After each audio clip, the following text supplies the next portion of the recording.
November 1942. An ocean liner steams across the vast Indian Ocean, lit by a bright, full moon. The SS Tilawa, a steamer from the British India Company, is en route to Durban, South Africa, out from Bombay, India.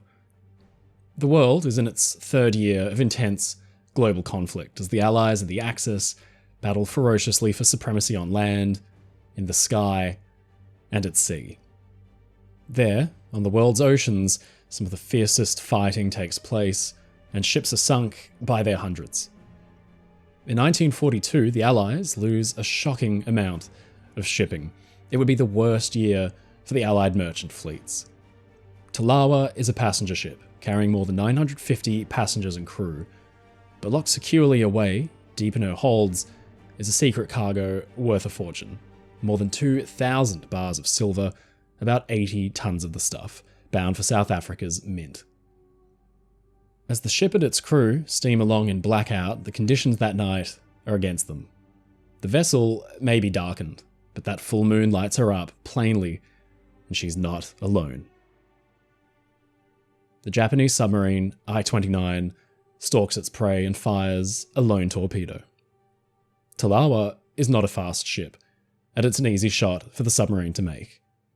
The torpedo streaks through the water, and then impact. Tilawa goes under with about 280 lives lost, and survivors spend the next few days awaiting rescue. The wreck is never seen again until the 21st century. In 2025, Magellan Ltd, one of the leading deep-sea exploration companies, has visited and documented this incredible shipwreck, and now we get to see it for the very first time in more than 80 years, a vessel frozen in time.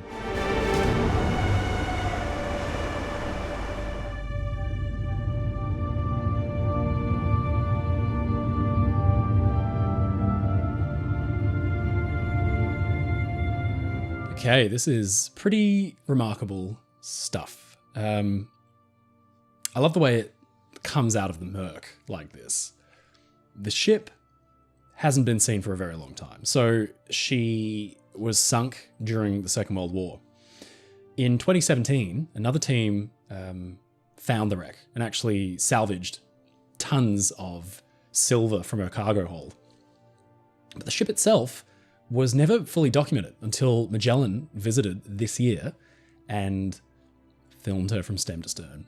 And they've been good enough to provide us with a little bit of the footage that we're going to show you today. They filmed quite a lot of the ship, and we've been lucky enough to get to sit down with them and watch through it. So we're actually working on a social media initiative with Magellan, so a big shout out, a huge thanks to them. I'm hosting their new YouTube channel and their Patreon offering. They're very passionate about this kind of work and exploring the world's oceans. So if you want to support their work, go and check out their YouTube channel. We're just about to get a video up, speaking with some of their team and looking at some of this footage, going over what they saw down there.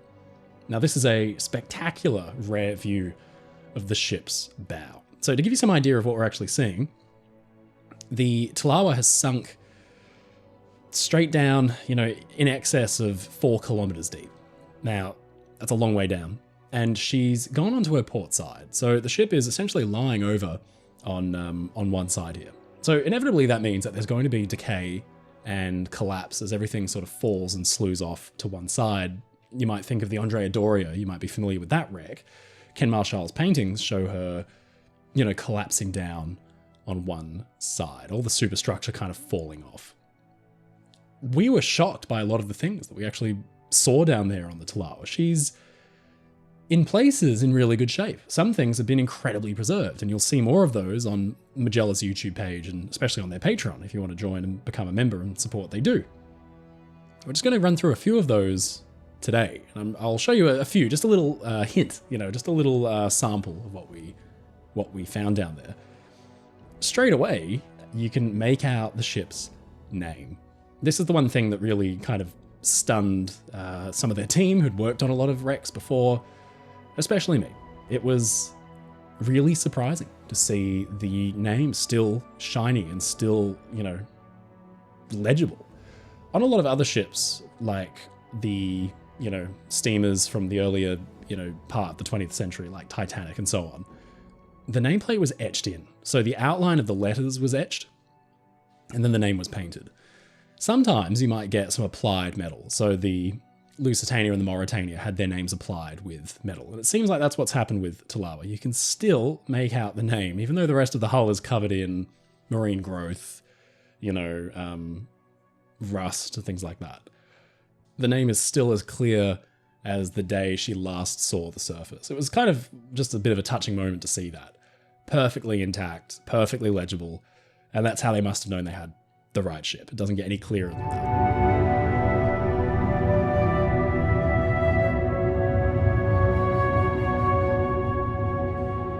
It's amazing seeing something that hasn't been seen this long, 80 something years. It's moving.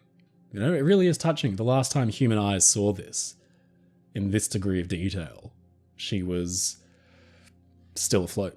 It's amazing. We're now moving down along the bow section. We're heading towards where the bridge would have been. And you can see the cutaway for the well deck. The well deck was a big cargo handling area, and you can see in the background all of the cranes and all of the booms and everything that was used to actually handle the cargo has all collapsed and broken and slewed off to one side. Tilawa was a fairly luxurious ship for the route she was operating between India and South Africa. She was a fleet mate of the British India Steamship Company, which was essentially a subsidiary of P&O. And so they serviced that quite far-ranging route that linked parts of the British Empire together. P&O sent ships out from England to Australia. They operated all over the world. These kinds of routes between, parts of empire were just as important, especially during wartime. And Tilawa's role, really, apart from linking the populations of these countries, was to carry important pieces of cargo, important things. And of course, she was loaded with tons of silver. And that silver was intended to become coins at the South African Mint. Never made it. They rested at the bottom of the Indian Ocean for decades until they were recovered. And all those tons of silver would have been swung aboard by those cranes and the booms and the king post that you can see in the background there, twisted, bent, broken, lying in a big pile. I'm not going to be giving too much away of some of the pretty interesting stuff that we saw actually from the inside of the ship that was strewn out over the sea floor. I've got to save that for Magellan's YouTube and Magellan's Patreon, because you guys are going to really love seeing some of the incredible things that we saw down there. Still hand painted, you can still see the details. But just to get an overview of the ship like this is such an invaluable opportunity. So again, a huge thank you for sharing this beautiful, haunting footage.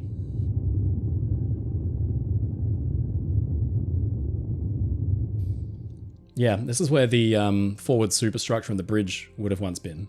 And it's all collapsed. It's all come off the ship.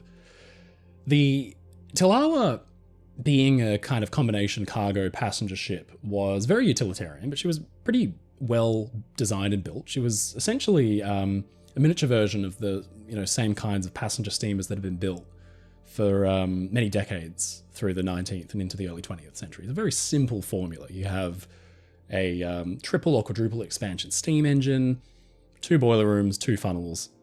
Quite simple. So probably where the ship stands out is in some of her more luxurious first-class accommodations.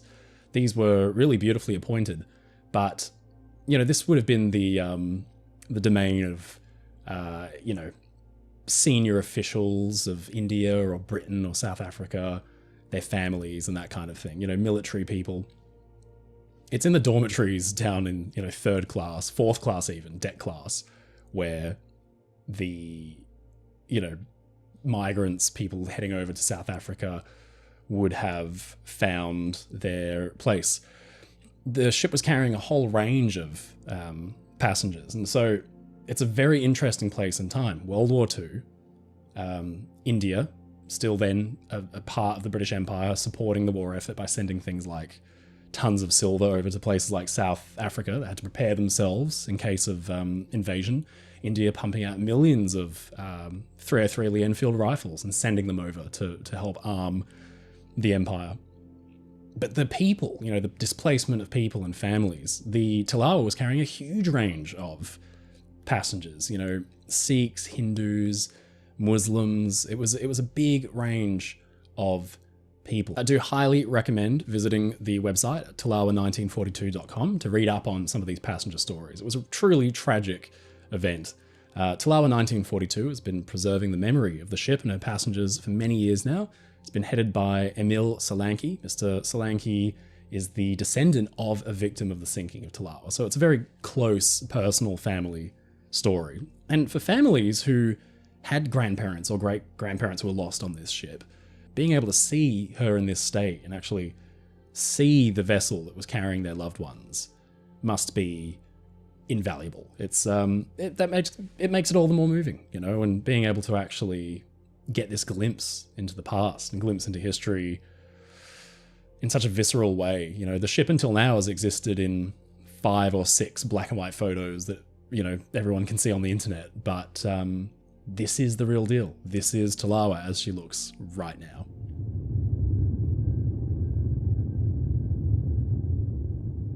We're coming up along the hull, and one of the things that you can see here is a door that's half swung open. We talked about this with some of Magellan's team on the video that's going up on their page, so I'll go into more detail in that. But essentially, these ships had to operate in hot climates, and they would half swing the doors open. They were designed that they could be half open to get as much fresh air in as possible. It's another clever design choice to try and get as much ventilation in, but they must have been shockingly hot ships. The Indian Ocean in summer is relentless, and with the sun blaring full bore, the ship with her black hull, it must have been unbearable below deck. So no wonder many passengers actually chose to sleep up on the upper works instead.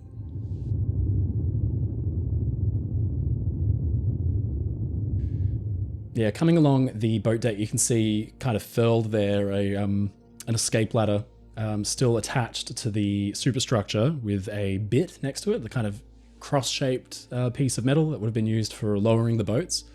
And then in the background there, a big winch that would have been used to retrieve boats after they were launched. Tilawa sank fairly slowly. It enabled quite a few of the lifeboats to get away, but she was attacked again. So the Japanese submarine that had caught her fired off one torpedo and started the sinking. They fired off a second one mid-evacuation, and that's really what was the coup de grace for this ship. After that, she rolled and sank in very short order, and it caught a lot of people off guard. So there were dozens and dozens of people who were lost with the ship. It's just one of those things. It's a tragic tale because, you know, hundreds of ships like Tilawa were lost during the Second World War, and each one of them had a unique voice and a unique story that hasn't ever been told. And so, you know, the work that Magellan is doing, actually going to photograph and document some of these wrecks. Obviously in 2023, they documented Titanic in a way that she's never been documented before by scanning the wreck and bringing her back to life for their portal for deep sea exploration, VROV Pilot. Here is a ship that's nowhere near as well known as Titanic, but it has such a meaningful impact on the story of the Second World War, the families who lost people on these ships. It's really, really amazing stuff. Here we can see some pretty significant damage to the superstructure, a lot of collapse, you know, a lot of damage through time. The ships were built fairly light, again, operating in the tropics, being a kind of utilitarian vessel. They had plenty of superstructure, plenty of promenades for people to go and get fresh air, but it was all very lightly built and it really hasn't held up that well. But there are parts of the ship that are in absolutely fantastic condition that we'll see in a minute.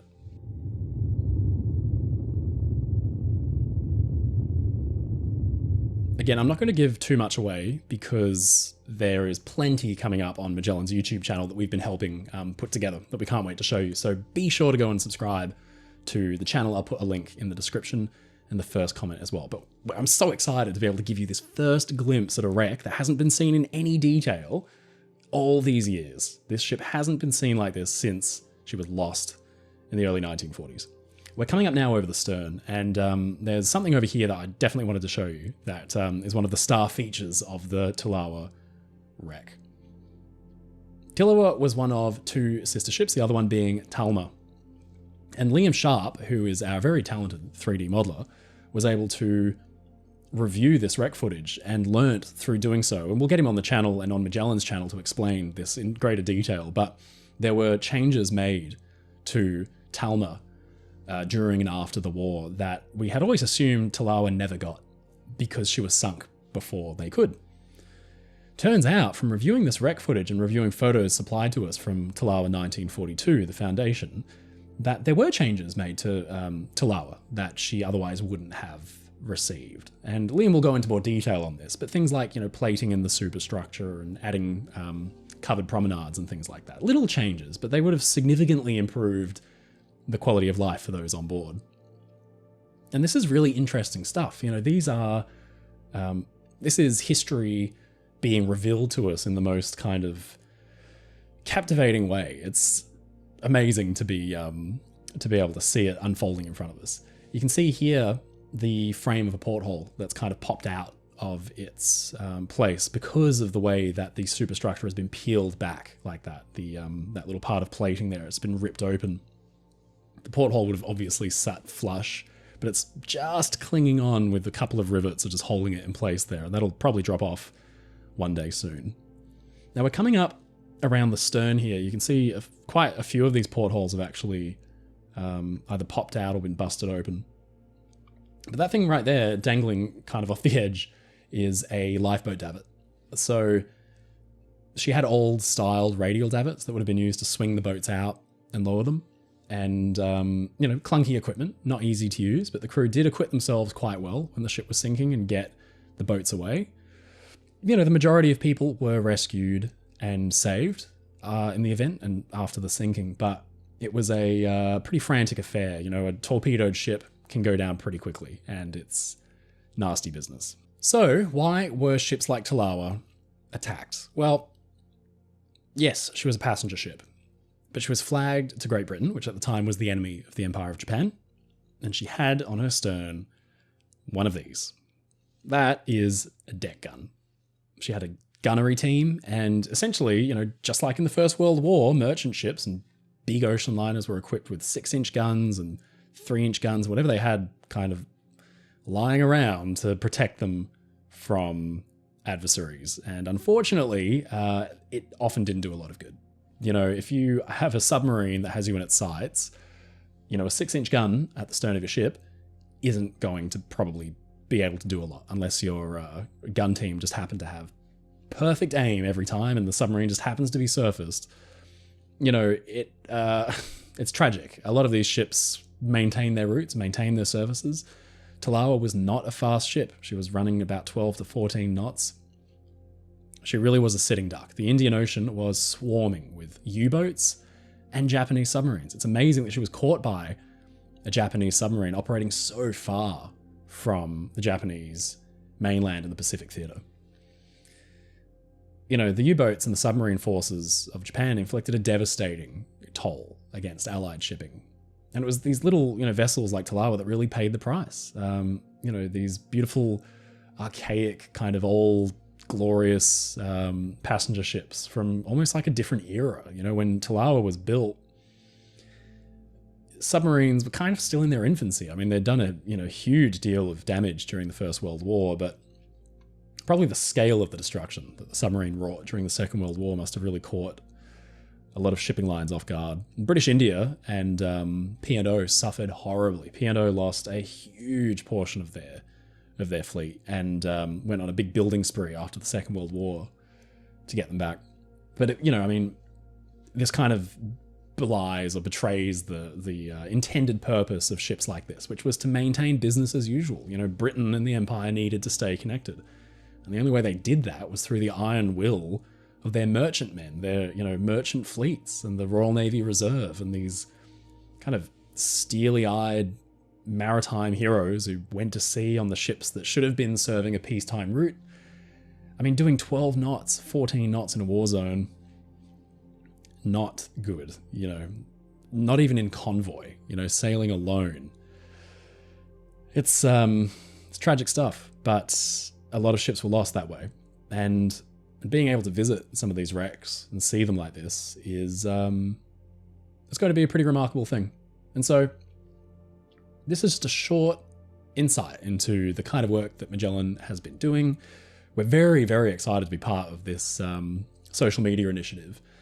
This is a new way of making wrecks in the deep sea available to the viewing audience. You know, it's impossible, really, for the general public to be able to see things like this without spending a fortune or going there themselves or hoping that a big budget documentary comes out. To actually, you know, get footage like this out there so that people can see it, people can experience what it's like to go down there and, you know, explore the deep. 4.2 kilometers deep.